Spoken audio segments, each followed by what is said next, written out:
Assalamualaikum warahmatullahi wabarakatuh. Selamat pagi, siang, maupun malam.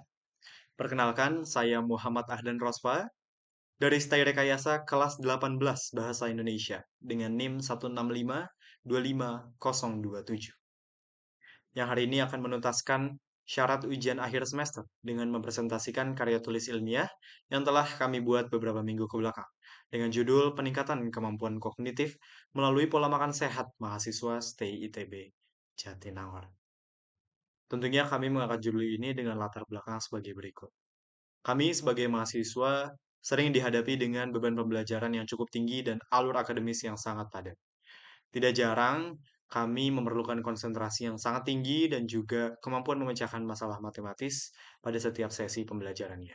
Selain itu, kami juga perlu menyeimbangkan kondisi tubuh kami agar tetap prima sehingga kemampuan kognitif kami dapat berjalan secara maksimal. Biasanya atau umumnya itu dipengaruhi oleh pola makan sehat dan juga aktivitas fisik. Tapi apakah benar-benar pola makan sehat dan juga aktivitas fisik memengaruhi kemampuan kognitif seseorang? Itulah yang dapat kami tuangkan dalam rumusan masalah. Yang pertama, bagaimana perilaku mahasiswa Stay ITB Jatinangor dalam menjaga porsi makan dan menyeimbangkan aktivitas fisik. Yang kedua, bagaimana pengalaman mahasiswa dalam mengikuti proses belajar secara luring. Dan yang ketiga, apakah terdapat pengaruh aktivitas fisik dan pola konsumsi terhadap ketanggapan matematis mahasiswa Stay ITB Jatinangor? Selanjutnya kita akan membahas ruang lingkup terlebih dahulu untuk menjaga karya tulis ini terfokus pada satu hal. Yang pertama frekuensi aktivitas fisik, yang kedua daya ingat, yang ketiga konsentrasi dan fokus, keempat ketanggapan dalam memahami dan menyelesaikan masalah matematis. Adapun tujuan yang dapat kami sampaikan kepada para pembaca nantinya mendeskripsikan dan menentukan pola dan porsi makan serta frekuensi aktivitas fisik yang dilakukan oleh mahasiswa STI ITB.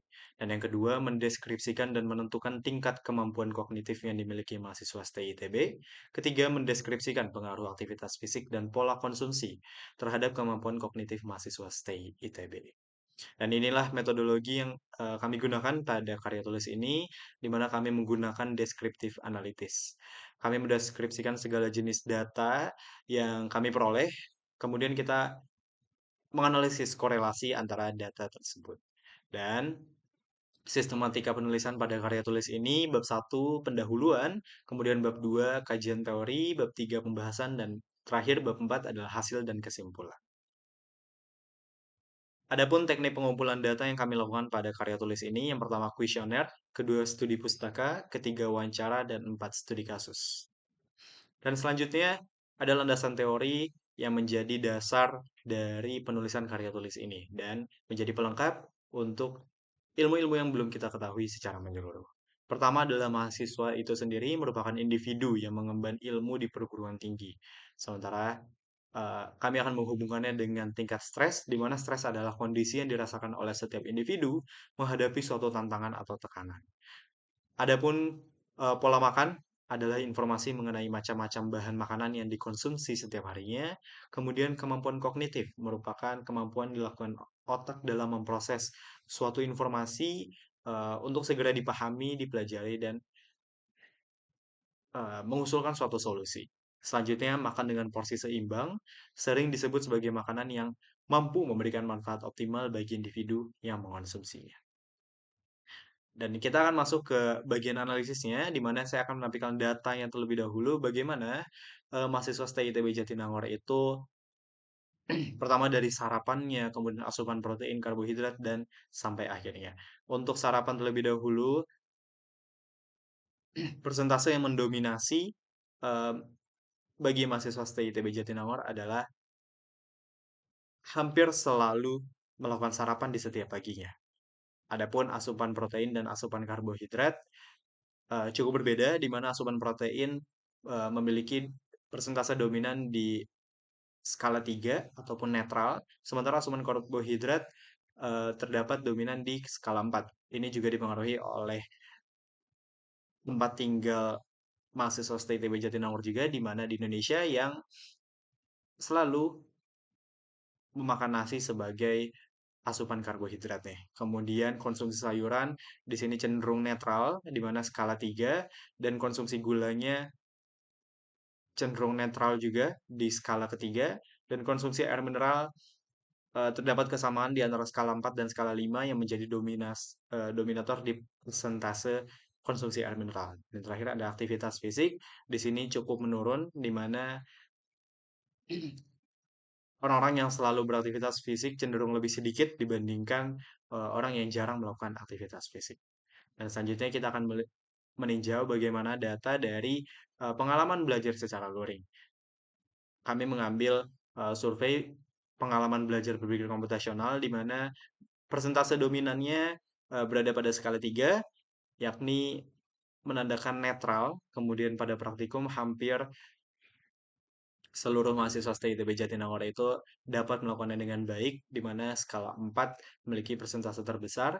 Selanjutnya, pengalaman konsep matematis, baik mengajarkan matematika, fisika, dan juga kimia, berada pada skala netral. Dan juga yang terakhir, memahami informasi secara verbal, didominasi oleh skala 4, yakni hampir selalu. Selanjutnya kami akan menganalisis bagaimana hubungan antara data-data tersebut sesuai dengan metode kami descriptive analytics. Sebelumnya telah dilihat bahwa data-data yang diperoleh menunjukkan persentase terbesar pada berpikir komputasional pada skala 3, kemudian pada praktikum pada skala 4, pada ketanggapan matematis skala 3, dan juga memahami informasi secara verbal pada skala 4.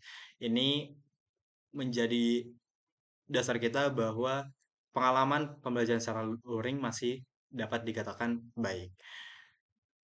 Hubungannya dengan sarapan yang pertama, dengan persentase sebesar 75% mahasiswa stay ITB Jatinangor terbiasa sarapan, menunjukkan peningkatan kemampuan kognitif.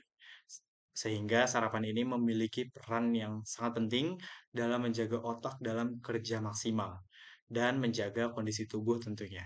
Kemudian, terkait asupan protein, karbohidrat, dan juga sayuran, ini juga berbanding lurus, di mana tadi banyak sekali mahasiswa stay ITB yang sudah terbiasa mengonsumsi protein, karbohidrat, dan juga sayuran, dan hasil dari pengalaman pembelajaran secara luringnya juga baik, sehingga berbanding lurus. Selanjutnya konsumsi gula, di mana di sini didominasi oleh persentase pada skala 3 yang tergolong netral, dan kami beranggapan bahwa asupan gula yang cukup atau tidak berlebihan meningkatkan kemampuan kognitif, atau setidaknya menjaga kemampuan kognitif tanpa menurunkan kemampuan tersebut. Dan selanjutnya, uh, terkait aktivitas fisik, kami beranggapan pada awalnya peningkatan frekuensi aktivitas fisik berbanding lurus dengan peningkatan kemampuan kognitif. Akan tetapi, berdasarkan jawaban responden, pernyataan tersebut terbantahkan. Banyak sekali responden kami yang jarang melakukan aktivitas, tetapi pengalaman pembelajarannya tetap baik. Sehingga kami dapat beranggapan bahwa aktivitas belum mempengaruhi secara eksplisit terkait peningkatan kemampuan kognitif.